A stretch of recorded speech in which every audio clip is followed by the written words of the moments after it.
Joining us now is Doug Eldridge with PR and consulting firm DLE Agency. Doug, good to see you again. I know you've been watching the interview from pretty much start to finish. Is it even possible for Lance Armstrong to get across and become a sympathetic figure and feel some emotion and emote? It seems like he's not hardwired that way. Well, Brian, what we just saw there, or at least a portion of it, was almost a Saving Private Ryan-esque opening to the interview this evening. Right out of the gates, the bullets came flying, and it really set the tone for the entire interview. Did you use banned substances? Did you use EPO? I mean, Oprah really teed him up and got him right from the gate. And in the context of setting the tone for obviously what came over the following 90 minutes and tomorrow evening as well, the question is going to be, first of all, did Lance admit to it? Yes. The second part is, does he say he's sorry?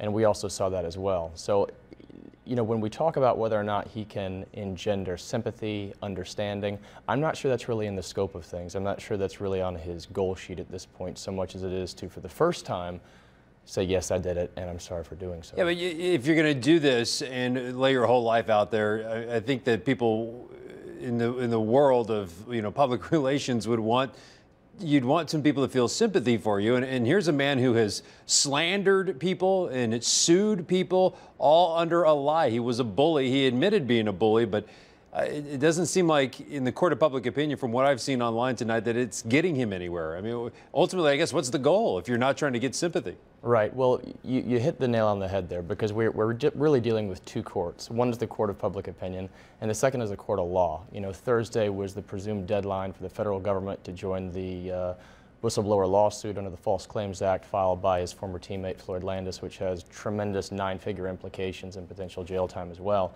This is really an example of the duck theory. On the top of the water, the duck's head is smooth and non-bobbing, and a beautiful trail behind it, while below the surface, the legs are churning fervently to propel the duck forward. What we saw tonight was the head of the duck, while below the surface and behind the scenes, presumably Lance's team is working fervently to bring these issues rapidly to a close behind closed doors, so to speak. And so when we talk about objectives and we talk about the court of public opinion, Lance couldn't go out today based on his lifetime of tactics. The old PR mantra is you can either be the hammer or the nail, meaning you can be proactive in your strategy and your approach, or you can be reactive. And Lance has been the proverbial hammer and has always surrounded himself with a very aggressive and, by all accounts, a very effective team in that regard. So having that type of backdrop and that type of career strategy as it relates to his image and his brand development, you can't then come out and garner sympathy and empathy and immediate forgiveness. It has to be a very matter-of-fact format, and that's really what we saw tonight. All right.